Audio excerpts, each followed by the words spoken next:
The Resident Evil 3 remake is here, and there's so much to see in it. Hi folks, it's Falcon, and today on gameranx, the 10 best Easter eggs and references in the Resident Evil 3 remake. Get your own, Missy! Missy? Starting off at number 10, there are some fun Mega Man Easter eggs. For whatever reason, Mega Man gets a ton of love in the early sections of this game. First, you can find a poster that literally just has Dr. Wily and Dr. Light on it. You might not recognize them as first, as they're rendered a bit more realistically than you're probably used to seeing, but it literally says they're Dr. Wily and Dr. Light on the poster itself. Check out the toy store and you will find this, a giant Mega Man figure. It also looks like it's based off the notoriously bad US Mega Man box art, which is top-notch reference as far as I'm concerned, which for whatever reason seems to show up in other Capcom games too, more than the regular old Mega Man does. I think somebody's got a pretty good sense of humor at Capcom, and they work in the Easter eggs and references department or something. At number 9, yeah, there are other posters referencing a lot of other Capcom games too. Like, the posters in the subway station contain a ton of references. Like, there's obvious stuff, like the posters that reference Aliens and the Terminator, but that is not all. This one, Arthur, is a callback to Ghosts and Goblins, you know, that insanely hard Nintendo platformer. Here's another one, Army Combat 1942. Both an obvious reference to Top Gun, but also a callback to Capcom's 1942, an arcade shooter. Mars Carlisle's Off Duty is a reference to the beat-em-up Captain Commando. It's a little bit harder to notice, but the shades, the hair, and the reference to the Commando team give it away. This Wolf on the Battlefield poster is a reference to the arcade shooter Commando's Wolf on the Battlefield. And this monster shooter monster looks a whole lot like a Monster Hunter creature. There's actually more on that monster shooter poster too. Look at the small section showing new games. There's box art for Mega Man, Ghosts and Goblins, and another game called Pirate Ship Higemaru. Yeah, that never came out over here, but it's a game.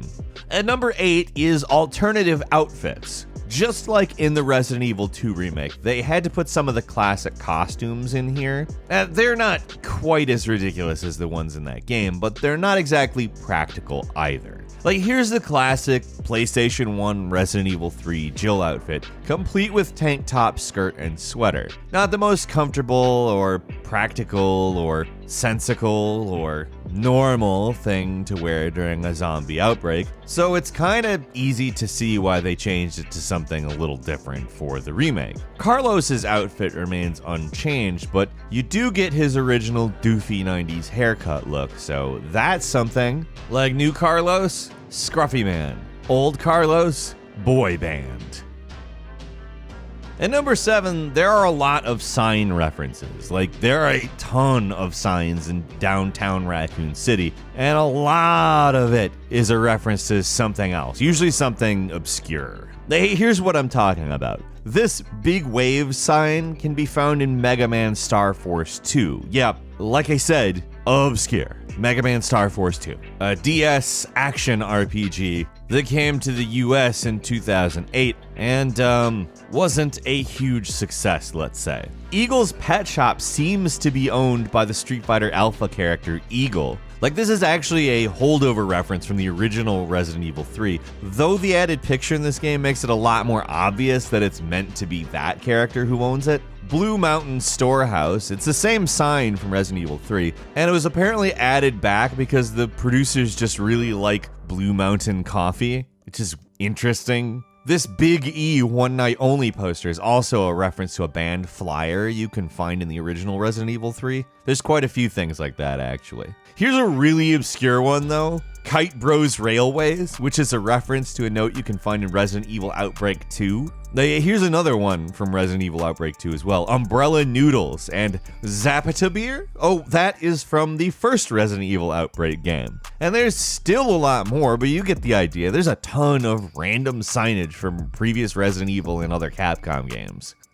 And number 6 is Ethan Winters, the Time Traveler. Ethan's car from Resident Evil 7 is the vehicle you use to ram Nemesis in the opening. Just compare the two. They both have that same distinct wood grain interior. When Jill jumps out of the car, you can actually get a decent look at the outside, and yeah, it's pretty obviously the same car. So Resident Evil 3 is meant to take place in 1998, where Resident Evil 7 takes place a lot closer to present day. So for this Easter egg to work, either Ethan from Resident Evil 7 is a time traveler, or it's just the same kind of car. Here's the thing, is this really an Easter egg, or is it a reused art asset? Either way, it's a pretty prominent thing from Resident Evil 7, so it's going in. And hell, you ram a dude with a car in Resident Evil 7. You ram Nemesis with the same car in this game. There's a connection at least. At number 5, Easy Mode is back. In the original version of Resident Evil 3, you get two options when starting the game. Hard, which is basically normal, and Easy, which, along with making the game easier in general, also gives you a machine gun. The only major downside of going Easy Mode is that you can no longer get any of the items or weapons that Nemesis drops when you kill him during optional encounters. If you die in the remake, it'll give you the option to switch to Assist Mode, which, just like Easy, gives you the machine gun. It's a little easy to miss, being buried down in the corner of the screen when you die, but the option is there. At number 4 are Nemesis drops. Like I mentioned previously, if you beat Nemesis in the original Resident Evil 3, he would drop weapon upgrades and other useful stuff as well. He might seem unbeatable in this game. They even say in the loading screen that standard weapons are useless against him and that you should just run, but that's not actually the case. If you're able to stun him, he will drop a supply case containing, well, exactly what he dropped in the original, a weapons upgrade. Most of the time, at least. And if you were able to get this, it was usually worth it. Upgrading your weapons can be a big deal in Resident Evil 3, particularly in this version of it. So this is kind of an Easter egg and a cool returning feature, so not too bad, Capcom. Number 3 are puzzle references. You'd expect to see some puzzles from the original Resident Evil 3 show up in this game, and they do, though they are significantly modified here. So much so that they are practically new. Like here, you can find a commemorative plate that looks just like the clock gem puzzle from the original game. Solving it, in fact, was how you'd gain access to City Hall. That puzzle is optional in this game, but finding all the gems does get you some pretty good stuff, so it is still worth doing. These Safe Sprint and Aquacure umbrella medicine signs are a reference to a puzzle from the original Resident Evil 3 that involved using umbrella product names to figure out a password. That password is, it's just one of the product names, so umbrella is not only bad about viral outbreaks, but also pretty dumb when it comes to password security. Like, there's not even two-factor or anything, so... In this game, the puzzle that involves opening a safe, it's optional, but it's just a little more complicated than the previous version. Considering the original puzzle was almost insultingly easy, I would call that an improvement. But a lot of your objectives in this game mirror what you had to do in the first. It's just in general, most of the weirdness of solving randomly placed puzzles in the middle of an American city are left as optional puzzles, rather than things you absolutely have to do to progress, which makes a little bit more sense on account we don't really design our cities to be a labyrinth here. At number 2 are returning songs. Here's a bit of an odd callback. You can hear the ending music from Resident Evil 2 playing over the radio inside Moon's Donuts.